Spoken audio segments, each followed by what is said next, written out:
Would anyone ever think of going here?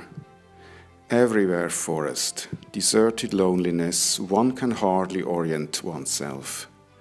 Sometimes an impassable swamp that widens the view a little. Mosquitoes and other insects. Then again, wilderness and jungle. 150 years ago, nobody thought of going here. The state had to send him away.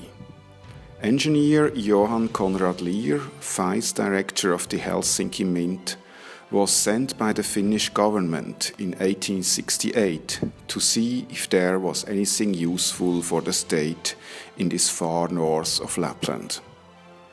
Whether or not it is true that there is gold up here. There were no roads or paths. The big rivers, such as the Ivalojoki, were the easiest ways to move forward.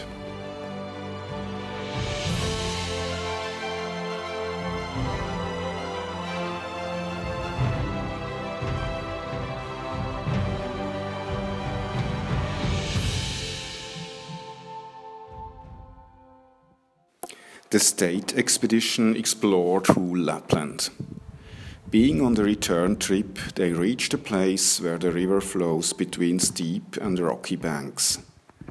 The water flows over rocks, the bedrock. Here, gold nuggets have been accumulating in the crevices for thousands of years.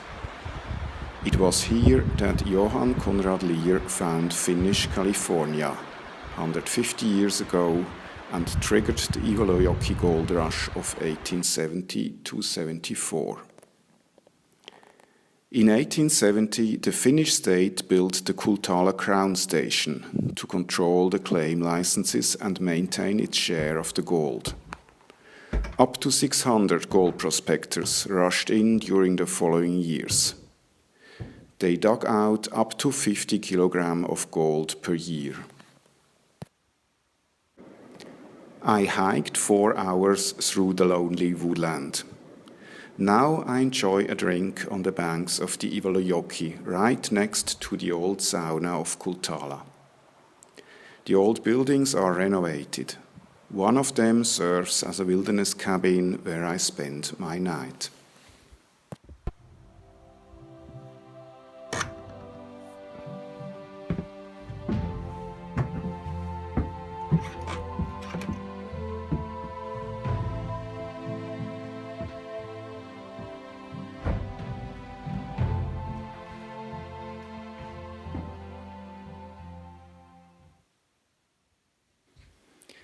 The 150th anniversary of the Ivalojoki gold rush was the reason why the World Goldpanning Championships were once again held in Finland. The venue was Tankavaara.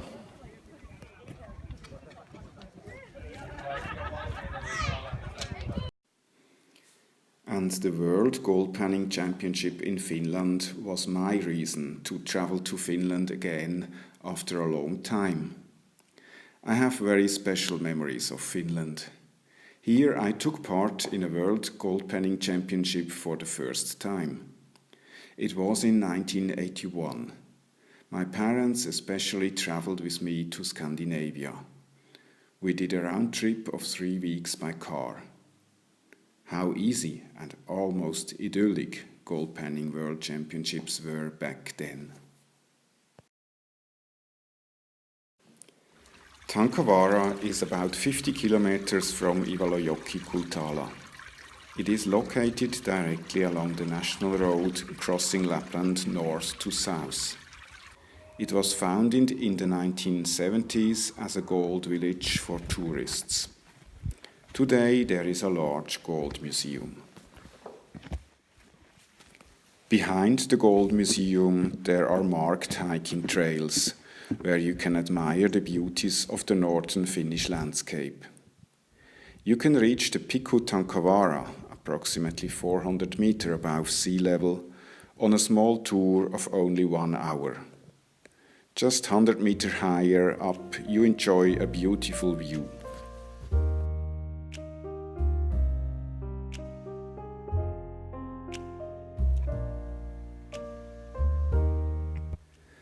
Blueberry bushes and a lot of moss form a soft ground for a restful sleep in a tent. A campsite cannot be more natural than that of Tankavaara. Only the weather surprised me a little. There was a July with 30 degrees Celsius. Then the temperature sank at the beginning of August, on average 12 degrees during the day and hardly more than 4 degrees at night. Fortunately, I had the winter jacket with me. The ants in the neighborhood didn't mind the fresh summer. They were as busy as ever.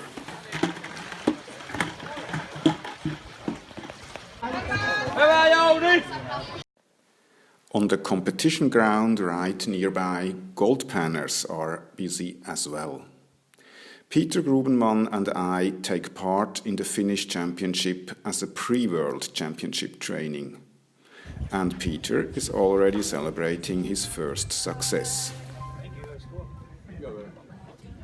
Congratulations.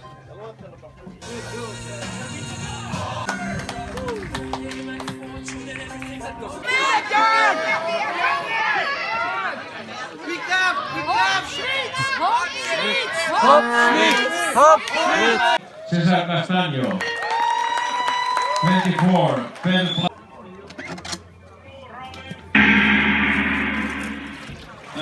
pool number 1, Robin Rosborough.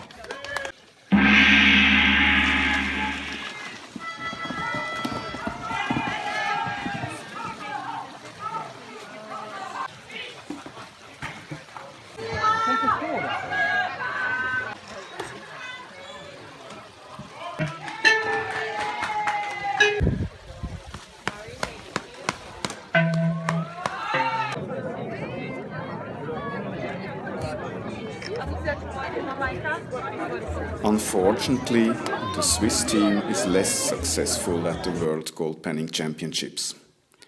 Nobody reaches a podium place. As for me, the semi-final means end of game. After all, I place 50th out of 200. I am satisfied.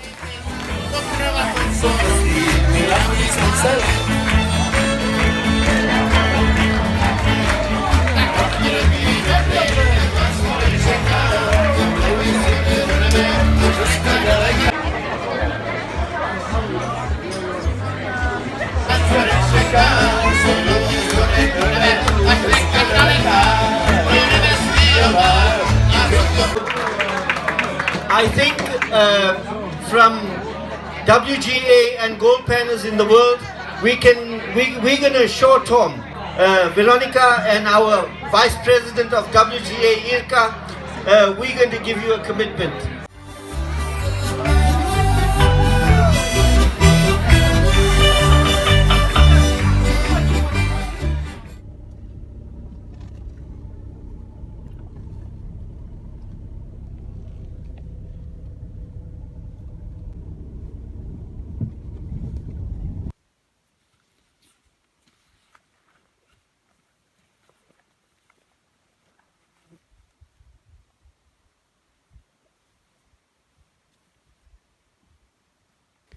How was life in the era of the gold prospectors 150 years ago? The Palsinoja is a 10-kilometer long tributary of the Ivalojoki-River. Here a former sailor staked a claim in 1873. He came from the village of Rahee in central Finland and built a log cabin. The hut still stands today and is called Rahee-Cabin. I rented it for one night.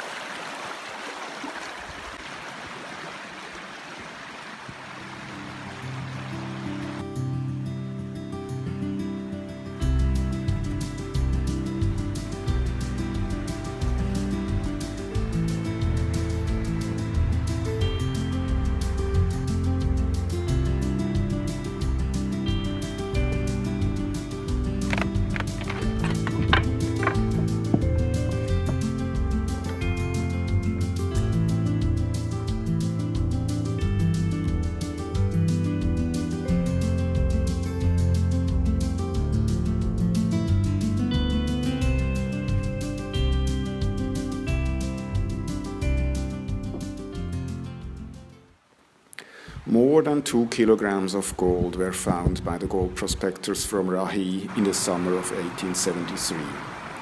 An old rusty gold pan is lying around.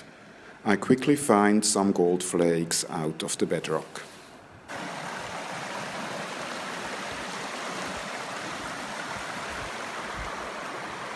A walk downriver shows that today gold prospectors are still digging for the precious metal in the Pals in Oya. Traces of gold mining with or without machines can be seen everywhere.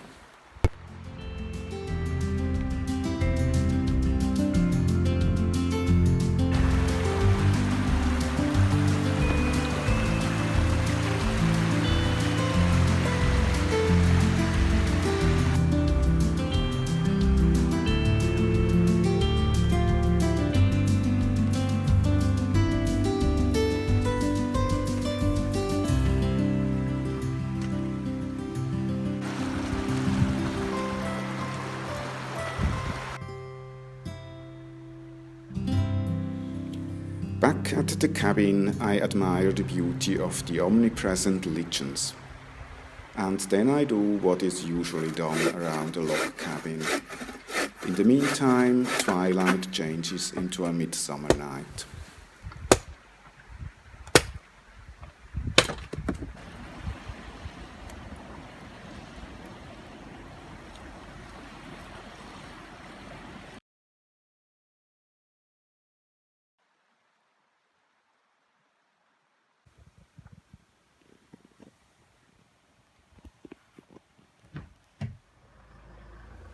Attempts to mechanical gold mining started in the 1920s in the Ivalojoki area. One attempt was here around the Mobergin camp. All attempts failed. Then it became quiet around the gold of the Ivalojoki. A few single shovel prospectors remained. One of them was Victor Koifula. This old-timer worked on the Ivalojoki for over 50 years. He died in 1981. His last camp was on the tributary called Kiilajoki. His lonely, content life impresses me, and because he's a namesake of mine, I visit Kiilajoki on a Sunday hike. On the way back, I meet today's claim owners Pekka and Marko, two very friendly Finnish recreational gold prospectors.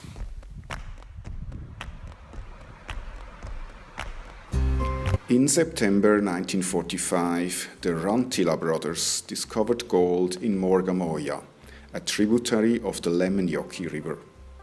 The Lemmenjoki is located about 50 kilometers northeast of the Ivalojoki. The first years were peaceful. Then the professional prospectors from Ivalojoki moved over, and in 1949 there was a real gold rush with over 100 men present.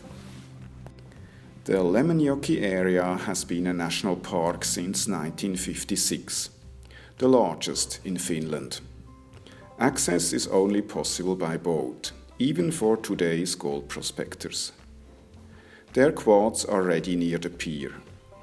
As far as I am concerned, I will hike instead.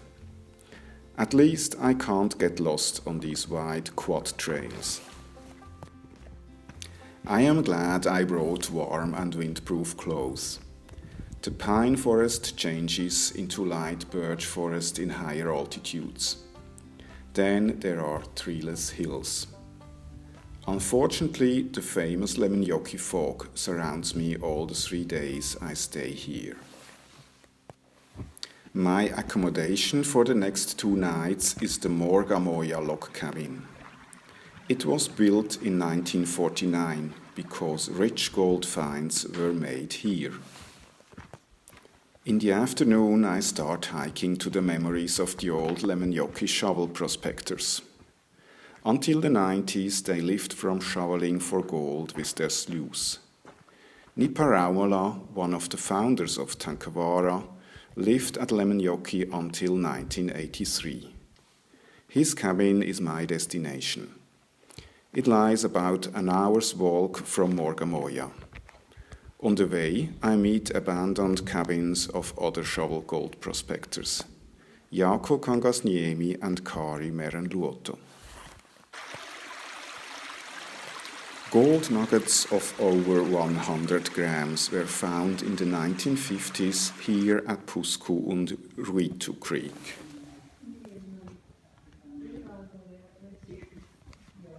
I only see one modern mechanical prospector on my hike. This summer is his last opportunity to work with an excavator.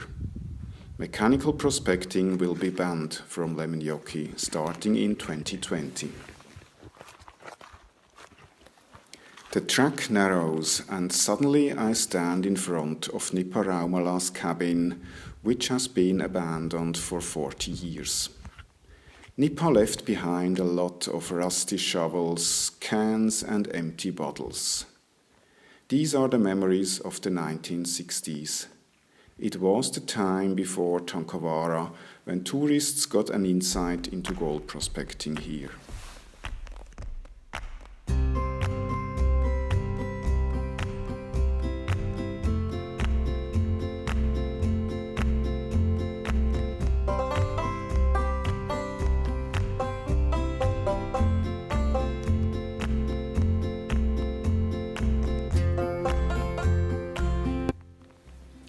One almost feels some kind of melancholy looking at these objects lying around as if they were abandoned yesterday. I met Nippa Raumala personally at the 1981 World Goldpanning Championship before he died in 1983.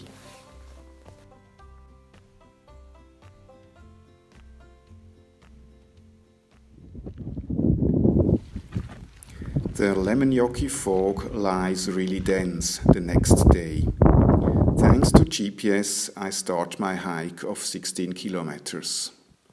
First, I visit the area of the Miessioki Creek. Here I have a look at the well-maintained Rahee-Cabin. Shovel prospector Heikki Rahee-Cabin lived in it during the 1960s and 70s all winter and summer. My next stop is Hjaalt Claim. I leave a message for Pekka and Marco. The two recreational gold prospectors from Kiilajoki also rent this claim. Then the ascent to Jakala begins. The Jakala is a round mountain 500 meters above sea level. By the way, Jakala is called Legion. This mountain is full of them. 3 important gold creeks of the Lemmenjoki have their source on its slopes: the Miessi, the Morgamoja and the Jakalaoja. This inspired theories about the origin of gold.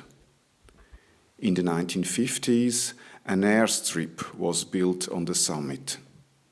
Next to it is a small wilderness hut. It houses a wilderness telephone and, surprisingly, a library. I descend into the Jakala Valley. Here is the cabin of another Tankavaara co-founder located, Yrjö Karho Korhonen. He dug gold here in the 1950s. The Jakala stream has been shaped by the excavators. The first excavator of the Lemmenjoki was used in this valley. He was brought here by Kulta Kullervo Korhonen in 1951. This is the deepest hole ever dug in the Lemmenjoki area, 15 meters. Excavators are seen everywhere, witnesses to the end of the machine prospecting area. On the way back, I cross the Gasquai Fifjal and spot blueberries. The next morning, they give a welcome smell and color to my porridge.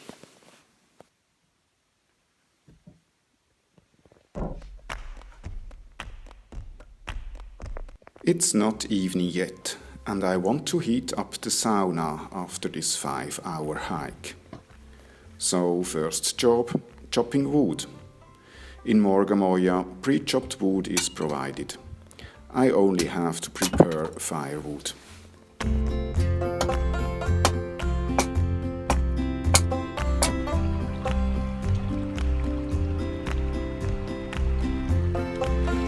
The wood in the stove is burning and the water tank is full.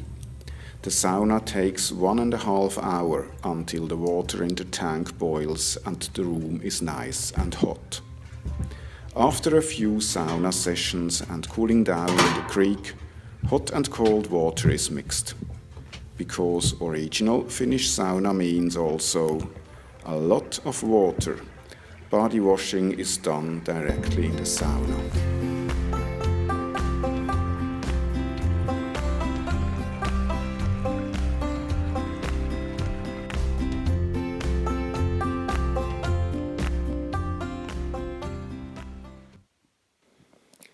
It's time to say goodbye to the Lemmenjoki.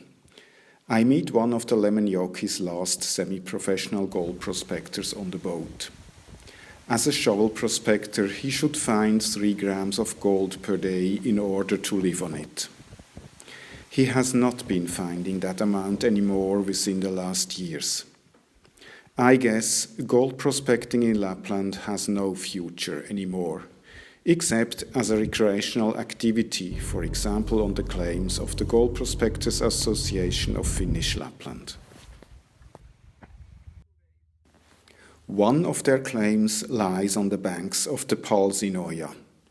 Always 1 gram of gold, no matter how long I'm here, says this recreational gold prospector. He has just been spending 2 weeks of gold prospecting holidays.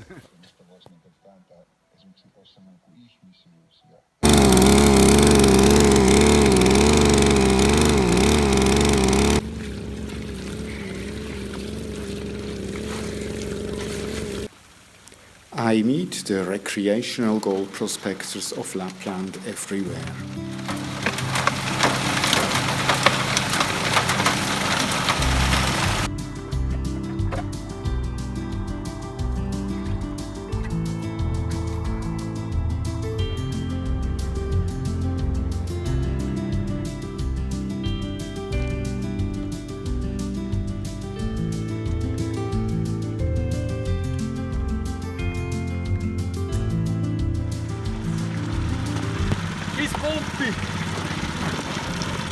Pumpe ausgefallen? Ja.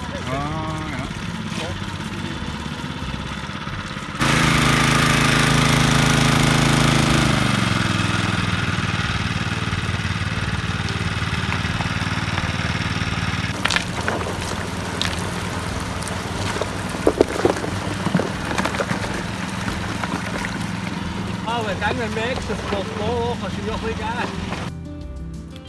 We try our luck on a claim near Tankavaara. Christian and Catherine rent a high banker during one day at the price of €35. The Ice Age gravel deposits are dirty and hard. But at the end of the day they have found, look at that, also 1 gram of gold. And we have gained another great experience.